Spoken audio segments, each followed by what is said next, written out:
Hi, Santa Barbara and Montecito. Daniel Zia here, the founder and CEO of Zia Group, powered by eXp Realty. And I'm here to deliver you the June South Santa Barbara County real estate market update. This is going to go over kind of the pulse of the market that we're feeling right now in real time in June, as well as the market stats that are now retroactive that have closed in May that I can share with you. So in general, the summer market is starting to heat up. May was a little bit gloomier than we hoped. We sometimes get the May gray and June gloom, and we definitely got that in May, and it affects our real estate market. It's kind of surprising when the sun is out, people are out buying homes. When it's gray skies, the number of home sales actually goes down. But we are seeing the summer market start to heat up right now. We just had 5 offers on our recent listing on Las Rosas for the high two millions. It's definitely going to go above 3 million. And we're excited for that seller and their final results there. So to begin, if you haven't heard, the National Association of Realtors recently had a settlement, and there's some landmark kind of changes in our real estate profession when it comes to commissions and compensations.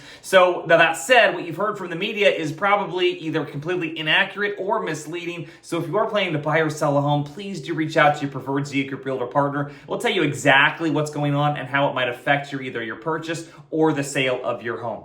As far as what the market is doing, well, everything's kind of up. And let me explain what I mean by that. We've got new home inventory is up, which means buyers have more selection than they did last year. And that's driving additional sales activity. So the number of sales are up, both homes going into escrow and homes that have actually closed escrow. Escrow cancellations are staying about constant. Interest rates are staying about constant. Prices are going up slightly. We've seen about a 7% increase in both the median home price and the average home price year over year. Now that's different, as we'll talk about if you watch a little more of this video. The condo market's a little different than that, but at least as the market as a whole, that is what you're going to see. Homes are taking a little longer to sell this year compared to last year, and part of that is driven by selection. Last year, we had such low inventory levels that the homes that came on the market, they sold more quickly and they sold closer to the asking price than they are this year. And part of that just buyers have more selection. Because buyers have more selection, they feel like they have more leverage. So even though home prices are going up, buyers are feeling like they have more choice or more leverage. And that is as a result, we're seeing that homes are taking a little longer to sell as buyers are a little bit more choosy. And when they do end up closing escrow, they're selling for a little bit more below the asking price compared to last year. To put that in context, we're seeing about a 3% discount on a last asking price and about a 6% discount on an original asking price if you look at the market as a whole. And that's about 2% weaker or farther from the asking price compared to last year because it was a tighter market in the summer based on that low inventory level. As far as interest rates, like I mentioned, they've stayed steady. It's anyone's guess as far as whether or not we're going to see interest rate reductions before the end of the year. I'm a little bit of a pessimist when it comes to this, so I think there's a very good chance we won't see any interest rates cuts, and I've been sharing that month after month by the end of this year. So I don't think that necessarily the market itself is going to drive a bunch of all this extra activity. If those interest rates do come down and we're pleasantly surprised, we should see some extra buyers coming into the market, which is going to drive an additional spike of activity in the last maybe quarter of this year, but that is to be seen. On average, there's about 2.5 months of inventory for the affordable market and about 6 months of inventory on the luxury market. What that means is if no new homes came on the market in about 2.5 months, all of the homes in the affordable market would be sold, call that under 3 million, affordable. And then for the above $3 million market, it would take about 6 months for all that inventory to kind of pass through based at the rate of those luxury sales are occurring. It's taken 5 to 7 weeks to sell an affordable home right now, and more like, I think it's more like 8 to 12 weeks on the luxury side. It's interesting though, when you look at certain segments of the market are moving very quickly. That $1.5 to $2.5 million price segment in the affordable market, things are flying off the shelf, so it's not uncommon to see sales Dalesdale market like 5 days, 7 days, 9 days down in that $1.5 to $2.5 million price range. There seems to be lots of buyers out there right now.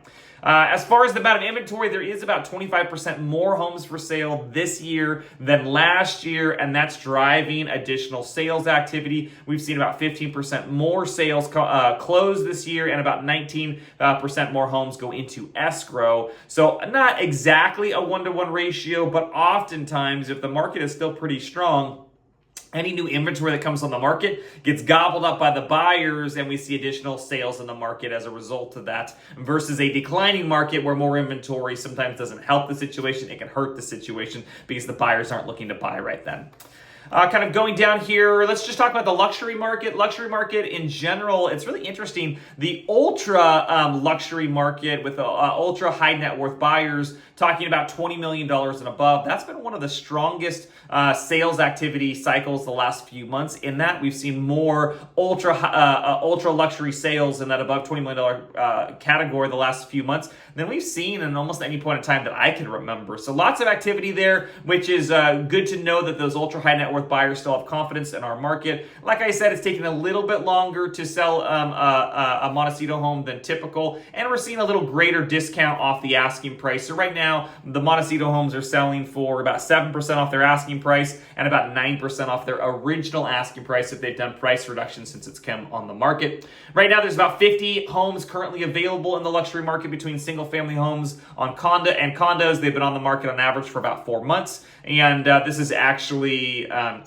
there's greater selection right now than last year at this time. Last month, there were 9 sales over $5 million, so still good activity in that luxury market. Not as good as the previous month before, and we would expect that to be a little higher going into the summer, so we're hopeful that June and July are going to see some stronger sales activity on the luxury market. The highest price in the luxury market in the last month was $33.45 Padero Lane, beachfront property on Padero for $21,500,000. Just again, one more over $20 million sale for the year. And the highest sales price condo is actually in Carpinteria on Sandyland Road for a little over $4.5 million. That closed at $4.6 million. So speaking of condos, we'll transition there and talk about that last. Condos are selling a little bit closer to the asking price compared to single-family homes, currently closing at a full 100% of their asking price. Last summer, they were even 2% above their asking price, but still selling right at asking is a great, strong market. They've been selling quicker than single-family homes, except at certain price points, and in general, they're selling in like 3 to 4 weeks on the market, which is about half the time on average as a single-family home. Year to date, the number of sales is up about 7% on the condos, so we're seeing more sales this year compared to last year. And as far as prices, it's a little interesting. The median sales price is actually up 1%, but the average sales price is down nearly 9%. Now, you might be wondering what that is. In general, we rely more on the median sales price number to be a truer factor of whether or not a market's appreciating or depreciating. Partly in this case, because the average sales price is down, that's because there's fewer luxury condo sales pulling that average price point up, and there's just that greater density of that kind of similar price point to median sales price condo that we're seeing at a greater frequency this year, and that's gone up just a little bit of that 1%. So there you have it. If you have any questions, our local real estate market is highly contextualized. So if you've got a $3 million house to sell versus a $10 million, or you're trying to buy a $700,000 condo versus a $5 million estate, man, each of those little niche markets feel different, act different, negotiation leverage is different. So reach out to us. We do have 15 kind of secret sauce negotiation strategies that we can kind of pull out of our negotiation tool belt and handcraft a strategy for you, whether you are buying or you're selling, and we're happy to talk to you about what that looks like. So reach out to me or your preferred Zia Group Realtor partner. We're always happy to help. Until next month, enjoy the summer and some of the warmer summer days that we have coming out here in Santa Barbara.